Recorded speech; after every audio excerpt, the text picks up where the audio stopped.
Hey, we're gonna do something a little bit different today. We're gonna burn sawdust. So let's do this real quick. Now I know I made a video before on how to make a sawdust stove and how to burn sawdust that way, and it's good, and you can upscale that if you want, use like a 55-gallon drum. But I wanna try something a little bit different today. I wanna go ahead and try, well, using a paper bag. Now, I don't know about you, but I have a ton of sawdust. And this isn't, I have another bin of sawdust still, and then another bin of sawdust. So a ton of sawdust. Now you would think just taking the sawdust and dumping it in the bag might be good enough. Now, I don't know about you, but I've had the experience before where if you kind of just dump sawdust on a fire, it almost smothers it and just doesn't really burn well. Now, while putting sawdust in a bag like this seems like it might work, I think as soon as the bag burns and the sawdust spills out, it's just gonna smother the fire and it's not gonna burn the way you think it would. So I kind of have a little bit of a different idea. I kind of want to just, well, compact the sawdust a little bit. And I'm gonna try it this way. I was thinking about making a form for this bag so it kind of keeps its shape, but in all honesty, this might work just fine. Now, can we go ahead and do the same thing with the toilet paper roll? So the question really arises, how compact can we get this? And I can tell you right now, I'm not really pushing that hard on here, but it's pretty compact. And granted, yes, this takes a little bit of time to make, but I'm really just curious and want to test out, well, how compact we can get this. I wouldn't really recommend making a bunch of these little ones. The bag should be more than sufficient and it's a lot easier to make. It's real quick to make. So let me make a couple more bags and a couple more toilet paper rolls and we'll see where we go from there. Alright, so this should be good enough for testing. Now, in case you were wondering, I made like a little cardboard form for this one just to kind of keep the shape of the brown paper bag. But let's take one of these apart and really see how compact this is.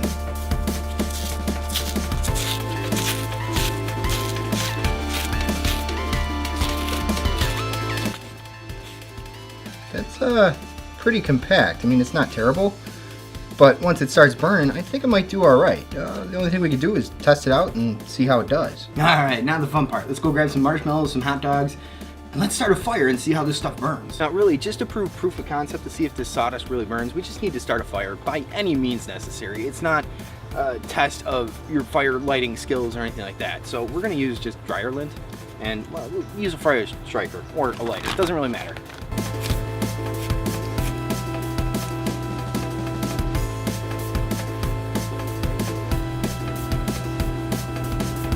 Even with this little fire, we can test out these little ones.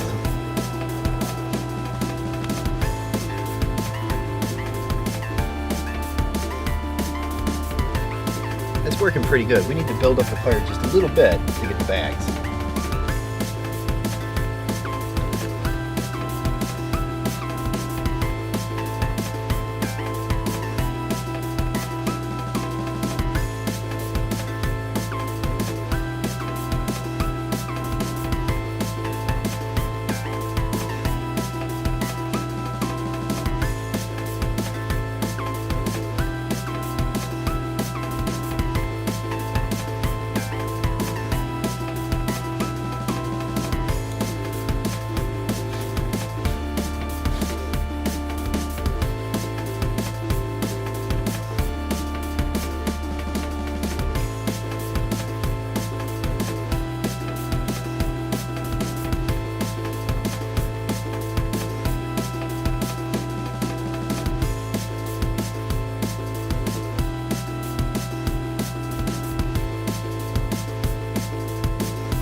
Learned a little bit from that experiment. Compacting the sawdust down by hand really isn't a good way to do it.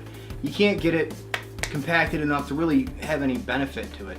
It would be a fast, quick, easy way if it did work, but well, unfortunately it didn't. You could do other methods like maybe melting wax and putting that in there too as like a binding agent, but I don't want to take the time to do that, and that's just another resource I have to use to accomplish this goal. I want something fast and efficient. Anything else that you put in there for a binding agent to really keep everything together, to keep that sawdust from spilling out and smothering the fire, it's gonna be another process. So the question is really, what do they do for like pellet stoves?